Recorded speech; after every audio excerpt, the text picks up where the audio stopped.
ஹரே கிருஷ்ணா. எல்லோருக்கும் எனது பணிவான நமஸ்காரங்கள். ஓம் நமோ பகவதே வாசுதேவாயாம். ஓம் நமோ பகவதே வாசுதேவாயாம். ஓம் நமோ பகவதே வாசுதேவாயாம்.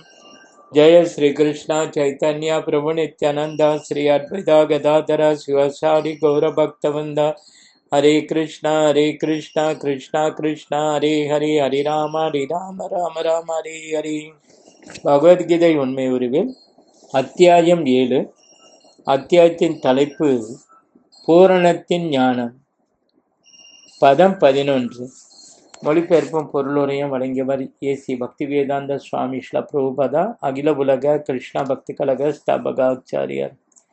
மொழிபெயர்ப்பு: பரதர்களின் தலைவா அல்லது அர்ஜுனா, காமமும் பற்றுதலும் அறவே இல்லாத பலசாலிகளின் பலம் நானே. தர்மத்தின் கொள்கைகளுக்கு விரோதமில்லாத காமமும் நானே. பொருளுரை: பலசாலி மனிதனின் பலவீனர்களை பாதுகாக்க மட்டுமே உபயோகிக்கப்பட வேண்டும், அராஜகத்திற்காக அல்ல. அதுபோல தர்மத்தின்படி காம வாழ்க்கை என்பது குழந்தை பேற்றிற்காக மட்டுமே அன்றி வேறு நோக்கங்களுக்காக அல்ல. அதன் பின் அக்குழந்தைகளை கிருஷ்ண பக்தர்கள் ஆக்குவது பெற்றோர்களின் பொறுப்பாகும். பதம் 12. மொழிபெயர்ப்பு: சத்வம், ராஜஸ், தமஸ் இவற்றில் எந்த வாழ்க்கை நிலையானாலும் அவை எனது சக்தியால் படைக்கப்படுபவை என்பதை அறிவாயாக. ஒரு விதத்தில் நானே எல்லாம் என்ற போதிலும் நான் சுதந்திரமானவன். நான் ஜட இயற்கையின் குணங்களுக்கு உட்பட்டவன் அல்ல, மாறாக அவை எனக்குள் அடக்கம். பொருளுரை: இவ்வுலகின் அனைத்து பௌதிக செயல்களும் ஜட இயற்கையின் முக்குணங்களால் நடத்தப்படும். ஜட இயற்கையின் குணங்கள் பரமபுருஷரான கிருஷ்ணரிடமிருந்து தோன்றினாலும் அவர் இக்குணங்களுக்கு உட்பட்டவர் அல்ல. உதாரணமாக, நாட்டின் சட்டப்படி ஒருவன் தண்டிக்கப்படலாம், ஆனால் அச்சட்டத்தை விதிக்கும் மன்னன் அதற்கு உட்பட்டவன் அல்ல. அதுபோல ஜட இயற்கையின் குணங்களான சத்வம், ரஜஸ், தமஸ் ஆகியவை பரமபுருஷரான கிருஷ்ணரிடம் இருந்து தோன்றினாலும் அவர் ஜட இயற்கைக்கு கட்டுப்பட்டவர் அல்ல. அதனால் அவர் நிர்குணா அல்லது குணங்கள் அவரிடமிருந்து தோன்றினாலும் அதனால் பாதிக்கப்படாதவர் எனப்படுகிறார். இது பரமபுருஷ பகவானின் விசேஷ இயல்புகளில் ஒன்றாகும். பதம் 13. மொழிபெயர்ப்பு: சத்வம், ரஜஸ், தமஸ் என்னும் மூவகை குணங்களில் மயங்கி இருப்பதால் குணங்களுக்கு அப்பாற்பட்ட அழிவற்ற என்னை முழு உலகமும் அறியாது. பொருளுரை: முழு உலகமும் ஜட இயற்கையின் முக்குணங்களால் ஆழமாக கவரப்பட்டுள்ளது. இம்மூன்று குணங்களில் மயங்கியவர்கள் பரமபுருஷரான கிருஷ்ணர் ஜட இயற்கைக்கு அப்பாற்பட்டவர் என்பதை புரிந்து கொள்ள முடியாது. ஜட இயற்கையின் தாக்கத்தில் உள்ள ஒவ்வொரு உயிர்வாளியும் ஒரு குறிப்பிட்ட உடலை கொண்டுள்ளான். மேலும் அவ்வுடலுக்கு ஏற்ற குறிப்பிட்ட மனநிலையையும் உயிரியல் செயல்களையும் கொண்டுள்ளான். ஜட இயற்கையின் முக்குணங்களில் செயல்படக்கூடிய மனிதர்கள் 4 வகைப்படுவர். சத்வகுணத்தில் முழுமையாக இருப்பவர்கள் பிராமணர்கள் என்றும், ரஜோகுணத்தில் முழுமையாக இருப்பவர்கள் சத்திரர்கள் என்றும், ரஜோகுணமும் தமோகுணமும் கலந்து வாழ்பவர்கள் வைஷ்யர்கள் என்றும், தமோகுணத்தில் முழுமையாக இருப்போர் சூத்திரர்கள் என்றும் அழைக்கப்படுகின்றனர். அதைவிட கீழ்நிலையில் உள்ளவர்கள் மிருகங்கள் அல்லது மிருக வாழ்வு வாழ்பவர் ஆவார். இருப்பினும் இந்த அடையாளங்கள் நிரந்தரமானவை அல்ல. நான் பிராமணன், சத்திரியன், வைஷ்யன் என எப்படி இருந்தாலும் அந்த வாழ்வு நிரந்தரமானது அல்ல. வாழ்க்கை தற்காலிகமானதாக இருக்கும் பட்சத்திலும், மறுபிறவியில் நாம் என்னவாக ஆகப் போகிறோம் என்பதை அறியாத பட்சத்திலும் நாம் மாய சக்தியினால் பாதிக்கப்பட்டு உடலின் அடிப்படையில் வாழ்க்கை வாழ்ந்து வருகிறோம். மேலும் இதனால் நாம் நம்மை அமெரிக்கன், இந்தியன், ரஷ்யன் அல்லது பிராமணன், இந்து, முஸ்லிம் என பலவாறாக எண்ணிக்கொண்டுள்ளோம். அது மட்டுமின்றி ஜட இயற்கையின் குணங்களால் நாம் பந்தப்பட்டிருப்பதால் இந்த குணங்களுக்கெல்லாம் அப்பாற்பட்ட பரமபுருஷ பகவானை மறந்து விடுகிறோம். எனவேதான் இயற்கையின் முக்குணங்களால் மயக்கப்பட்ட உயிர்வாளிகள் இந்த ஜடத்திரைக்கு பின்னால் பரமபுருஷ பகவான் இருப்பதை புரிந்து கொள்வதில்லை என்று கூறுகிறார் பகவான் கிருஷ்ணர். மனிதர்கள், தேவர்கள், மிருகங்கள் என பலவிதமான உயிர்வாளிகள் உள்ளனர். இவர்கள் அனைவருமே ஜட இயற்கையினால் பாதிக்கப்பட்டு திவ்யமான பரமபுருஷ பகவானை மறந்த நிலையில் உள்ளனர். ரஜோகுணத்திலும் தமோ குணத்திலும் இருப்பவர்கள், ஏன் சத்வகுணத்தில் இருப்பவர்கள் கூட பூரண உண்மையின் அருவ பிரம்ம நிலையை கடந்து செல்ல முடியாது. அழகு, செல்வம், அறிவு, பலம், புகழ், துறவு ஆகியவற்றை முழுமையாக கொண்டுள்ள பரமபுருஷரின் உருவத்தை கண்டு அவர்கள் குழம்புகின்றனர். சத்வகுணத்தில் இருப்பவர்களே புரிந்து கொள்ள முடியாத போது ரஜோகுணத்திலும் தமோ குணத்திலும் உள்ளவர்களை பற்றி என்ன சொல்ல முடியும்? கிருஷ்ண உணர்வு பௌதிக இயற்கையின் இம்மூன்று குணங்களுக்கும் மேற்பட்டது.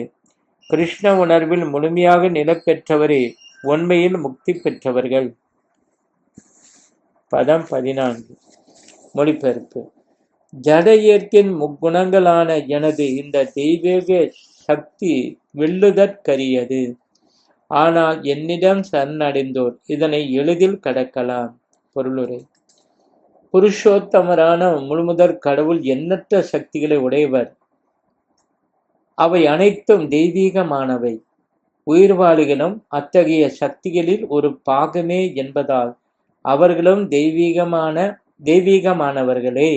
இருப்பினும் ஜடசக்தியுடன் கொண்ட தொடர்பினால் அவர்களின் உண்மையான உயர் சக்தி மறைக்கப்பட்டுள்ளது. ஜடசக்தியினால் இவ்வாறு கவரப்பட்டுள்ளவன் அதன் ஆதிக்கத்தினை வெல்வது சாத்தியமல்ல. பரமபுருஷ பகவானிடமிருந்து தோன்றுவதால் ஜடசக்தி, ஆன்மீக சக்தி ஆகிய இரண்டுமே நித்தியமானதாகும். இது முன்னரே கூறப்பட்டது. ஜீவாத்மாக்கள் பகவானின் நித்தியமான உயர்ந்த இயற்கை சார்ந்தவர்கள். ஆனால் தாழ்ந்த இயற்கையினால் அல்லது ஜடத்தினால் களங்கமடைந்துள்ளனர். ஆதலால் அவர்களது மயக்கமும் நித்தியமானதாகும். எனவே கட்டுண்ட ஆத்மா நித்தியபந்தா அல்லது நித்தியமாக கட்டுண்டவன் என்று அழைக்கப்படுகிறான். அவன் ஜட இயக்கியனுள் கட்டுண்ட நாள் இதுதான் என்று எவராலும் அவனது வரலாற்றினை கண்டறிய முடியாது. ஆகவே ஜட இயற்கை ஒரு கீழ்நிலை சக்தியாக இருந்தாலும் அது ஜீவாத்மாவினால் வெல்ல முடியாத உன்னத விருப்பத்தின் அடிப்படையில் செயல்படுவதால் அதன் பிணைப்பிலிருந்து ஒரு உயிர்வாளி விடுபடுவது என்பது மிகவும் கடினமானதாகும். ஜடசக்தி அதன் தெய்வீக சம்பந்தத்தினாலும் தெய்வீக விருப்பத்தின்படி செயல்படுவதாலும் தாழ்ந்த சக்தி என்ற போதிலும் இங்கே தெய்வீக சக்தியாக வர்ணிக்கப்பட்டுள்ளது. கீழ்நில சக்தி என்ற போதிலும் தெய்வீக விருப்பத்தின் அடிப்படையில் செயல்படுவதால் ஜட இயற்கையானது இப்பிரபஞ்சத்தின் ஆதிக்கத்திலும் அழிவிலும் அற்புதமான முறையில் இயங்குகின்றன. வேதங்கள் இதனை பின்வருமாறு உறுதி செய்கின்றன. மாயை பொய்யானதோ தற்காலிகமானதோ, இதன் பின்னணியில் மகேஸ்வரன் எனப்படும் பரம அதிகாரியும் பரம மந்திரவாதியுமான முழுமுதற் கடவுள் உள்ளார். ஸ்வேதாஸ்வதார உபனிஷத் 4:10. குணா என்னும் சொல்லின் மற்றொரு பொருள் கயிறு. கட்டுண்ட ஆத்மா மாயையின் கயிறுகளால் இறுக்கமாக கட்டுப்பட்டுள்ளது என்பதை புரிந்து கொள்ள வேண்டும். கைகளும் கால்களும் கட்டப்பட்ட மனிதன் தன்னை தானே விடுவித்துக் கொள்ள முடியாது. கட்டுப்படாத நபர் ஒருவரால் அவன் உதவப்பட வேண்டும். கட்டுண்டவன் மற்றொரு கட்டுண்ட நபருக்கு உதவ முடியாது என்பதால் காப்பாற்றுபவன் முக்தி பெற்றவனாக இருக்க வேண்டும். எனவே பகவான் கிருஷ்ணர் அல்லது அவரது அங்கீகாரம் பெற்ற பிரதிநிதியான ஆன்மீக குரு மட்டுமே கட்டுண்ட ஆத்மாவினை விடுவிக்க முடியும். அத்தகைய உயர் உதவியின்றி பௌதிக இயற்கையின் பிணைப்புகளிலிருந்து எவரும் விடுதலை பெற முடியாது. கிருஷ்ண உணர்வு எனப்படும் பக்தி தொண்டு அத்தகைய விடுதலையை அடைவதில் ஒருவனுக்கு உதவ முடியும். இந்த மயக்க சக்தியின் எஜமானர் என்ற முறையில் பகவான் கிருஷ்ணர் கட்டுண்ட ஆத்மாவினை விடுவிக்கும்படி தனது வெல்லவியலாத சக்தியிடம் கட்டளையிட முடியும். சரணடைந்த ஆத்மாவின் மீதான தனது காரணமற்ற கருணையாலும் தனது அன்புமிக்க மகனான ஜீவாத்மாவின் மீதான இயற்கையான பாசத்தாலும் இந்த விடுதலைக்கு அவர் கட்டளையிடுகிறார். எனவே ஜட இயக்கின் கடுமையான பிணைப்பிலிருந்து விடுபடுவதற்கான ஒரே வழி இறைவனின் தாமரை திருவடிகளில் சரணடைவது. மாம் ஏவா என்னும் சொற்களும் மிக முக்கியமானவை. மாம் என்னும் சொல் கிருஷ்ணரை அல்லது விஷ்ணுவை குறிக்கிறதே தவிர பிரம்மா அல்லது சிவனை குறிப்பதல்ல. பிரம்மாவும் சிவனும் மிக உயர்ந்த நபர்கள் என்ற போதிலும், ஏறக்குறைய விஷ்ணுவின் நிலையில் இருப்பவர்கள் என்ற போதிலும், ரஜோ தமோ குணங்களின் அவதாரங்களான இவர்களால் கட்டுண்ட ஆத்மாவை மாயையின் பிணைப்பிலிருந்து விடுவிக்க இயலாது. வேறு விதமாக கூறினால், பிரம்மாவும் சிவனும் கூட மாயையின் தாக்கத்தால் உள்ளவர்களே. விஷ்ணு மட்டுமே மாயையின் எஜமானர். எனவே அவர் மட்டுமே கட்டுண்ட ஆத்மாவினை விடுவிக்க முடியும். தம் ஏவ விதித்வா, கிருஷ்ணரை அறிந்தால் மட்டுமே முக்தி சாத்தியம் என்னும் வேத வாக்கியமும் ஸ்வேதாஸ்வதார உபனிஷத் 3:8 இதனை உறுதி செய்கிறது. விஷ்ணுவின் கருணையினால் மட்டுமே முக்தி சாத்தியமாகும் என்பதை சிவபெருமானும் உறுதி செய்கிறார். சிவபெருமான் கூறுகிறார், எல்லோருக்கும் முக்தி அளிக்க கூடியவர் விஷ்ணுவே என்பதில் எவ்வித சந்தேகமும் இல்லை. ஸ்ரீ ஸ்ரீமத் பகவத்கீதா கி ஜெய், ஸ்ரீல பிரபுபாத் கி ஜெய், கௌர பிரமநந்தே ஹரி ஹரி போல்.